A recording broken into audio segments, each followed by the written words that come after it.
Bible Challenge 365, Day 211, Ecclesiastes, Chapter 5. Keep thy foot when thou goest to the house of God, and be more ready to hear, than to give the sacrifice of fools. For they consider not that they do evil. Be not rash with thy mouth, and let not thine heart be hasty to utter anything before God. For God is in heaven, and thou upon earth. Therefore let thy words be few. For a dream cometh through the multitude of business, and a fool's voice is known by multitude of words. When thou vowest a vow unto God, defer not to pay it. For he hath no pleasure in fools. Pay that which thou hast vowed. Better is it that thou shouldest not vow, than that thou shouldest vow and not pay. Suffer not thy mouth to cause thy flesh to sin. Neither say thou before the angel, that it was an error. Wherefore should God be angry at thy voice, and destroy the work of thine hands? For in the multitude of dreams and many words there are also divers vanities. But fear thou God, if thou shayest the oppression of the poor, and violent perverting of judgment and justice in a province, marvel not at the matter. For he that is higher than the highest regardeth, and there be higher than they. Moreover the profit of the earth is for all. The king himself is served by the field. He that loveth silver shall not be satisfied with silver, nor he that loveth abundance with increase. This is also vanity. When goods increase, they are increased that eat them. And what good is there to the owners thereof, saving the beholding of them with their eyes? The sleep of a laboring man is sweet, whether he eat little or much. But the abundance of the rich will not suffer him to sleep. There is a sore evil which I have seen under the sun, namely, riches kept for the owners thereof to their hurt. But those riches perish by evil travail. And he begetteth a son, and there is nothing in his hand. As he came forth of his mother's womb, naked shall he return to go as he came, and shall take nothing of his labor, which he may carry away in his hand. And this also is a sore evil, that in all points as he came, so shall he go. And what profit hath he that hath labored for the wind? All his days also he eateth in darkness, and he hath much sorrow and wrath with his sickness. Behold that which I have seen. It is good and comely for one to eat and to drink, and to enjoy the good of all his labor that he taketh under the sun all the days of his life, which God giveth him. For it is his portion. Every man also to whom God hath given riches and wealth, and hath given him power to eat thereof, and to take his portion, and to rejoice in his labor. This is the gift of God. For he shall not much remember the days of his life, because God answereth him in the joy of his heart. Ecclesiastes, Chapter 6. There is an evil which I have seen under the sun, and it is common among men. A man to whom God hath given riches, wealth, and honor, so that he wanteth nothing for his soul of all that he desireth, yet God giveth him not power to eat thereof, but a stranger eateth it. This is vanity, and it is an evil disease. If a man beget 100 children, and live many years, so that the days of his years be many, and his soul be not filled with good, and also that he have no burial. I say, that an untimely birth is better than he. For he cometh in with vanity, and departeth in darkness, and his name shall be covered with darkness. Moreover he hath not seen the sun, nor known anything. This hath more rest than the other. Yea, though he live 1,000 years twice told, yet hath he seen no good. Do not all go to one place. All the labor of man is for his mouth, and yet the appetite is not filled. For what hath the wise more than the fool? What hath the poor, that knoweth to walk before the living? Better is the sight of the eyes than the wandering of the desire. This is also vanity and vexation of spirit. That which hath been is named already, and it is known that it is man. Neither may he contend with him that is mightier than he. Seeing there be many things that increase vanity, what is man the better? For who knoweth what is good for man in this life, all the days of his vain life which he spendeth as a shadow? For who can tell a man what shall be after him under the sun? Ecclesiastes, Chapter 7. A good name is better than precious ointment, and the day of death than the day of one's birth. It is better to go to the house of mourning, than to go to the house of feasting. for that is the end of all men, and the living will lay it to his heart. Sorrow is better than laughter, for by the sadness of the countenance the heart is made better. The heart of the wise is in the house of mourning, but the heart of fools is in the house of mirth. It is better to hear the rebuke of the wise, than for a man to hear the song of fools. For as the crackling of thorns under a pot, so is the laughter of the fool. This also is vanity. Surely oppression maketh a wise man mad, and a gift destroyeth the heart. Better is the end of a thing than the beginning thereof, and the patient in spirit is better than the proud in spirit. Be not hasty in thy spirit to be angry, for anger resteth in the bosom of fools.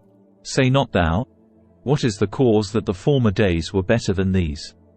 For thou dost not inquire wisely concerning this. Wisdom is good with an inheritance, and by it there is profit to them that see the sun. For wisdom is a defense, and money is a defense. But the excellency of knowledge is, that wisdom giveth life to them that have it. Consider the work of God. For who can make that straight, which he hath made crooked? In the day of prosperity be joyful, but in the day of adversity consider. God also hath set the one over against the other, to the end that man should find nothing after him. All things have I seen in the days of my vanity. There is a just man that perisheth in his righteousness, and there is a wicked man that prolongeth his life in his wickedness. Be not righteous over much, neither make thyself over wise. Why shouldest thou destroy thyself? Be not over much wicked, neither be thou foolish. Why shouldest thou die before thy time? It is good that thou shouldest take hold of this. Yea, also from this withdraw not thine hand. For he that feareth God shall come forth of them all. Wisdom strengtheneth the wise more than 10 mighty men which are in the city. For there is not a just man upon earth, that doth good, and sinneth not. Also take no heed unto all words that are spoken, lest thou hear thy servant curse thee. For oftentimes also thine own heart knoweth that thou thyself likewise hast cursed others. All this have I proved by wisdom. I said, I will be wise. But it was far from me. That which is far off, and exceeding deep, who can find it out? I applied mine heart to know, and to search, and to seek out wisdom, and the reason of things, and to know the wickedness of folly, even of foolishness and madness. And I find more bitter than death the woman, whose heart is snares and nets, and her hands as bands. Whoso pleaseth God shall escape from her, but the sinner shall be taken by her. Behold, this have I found, saith the preacher, counting one by one, to find out the account. Which yet my soul seeketh, but I find not. One man among 1,000 have I found, but a woman among all those have I not found. Lo, this only have I found, that God hath made man upright. But they have sought out many inventions. Ecclesiastes, chapter 8. Who is as the wise man? And who knoweth the interpretation of a thing? A man's wisdom maketh his face to shine, and the boldness of his face shall be changed. I counsel thee to keep the king's commandment, and that in regard of the oath of God. Be not hasty to go out of his sight. Stand not in an evil thing, for he doth whatsoever pleaseth him. Where the word of a king is, there is power. And who may say unto him, What doest thou? Whoso keepeth the commandment shall feel no evil thing. And a wise man's heart discerneth both time and judgment. Because to every purpose there is time and judgment, therefore the misery of man is great upon him. For he knoweth not that which shall be. For who can tell him when it shall be? There is no man that hath power over the spirit to retain the spirit. Neither hath he power in the day of death. And there is no discharge in that war. Neither shall wickedness deliver those that are given to it. All this have I seen, and applied my heart unto every work that is done under the sun. There is a time wherein one man ruleth over another to his own hurt. And so I saw the wicked buried, who had come and gone from the place of the holy, and they were forgotten in the city where they had so done. This is also vanity, because sentence against an evil work is not executed speedily.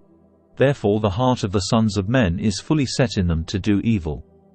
Though a sinner do evil 100 times, and his days be prolonged, yet surely I know that it shall be well with them that fear God, which fear before him.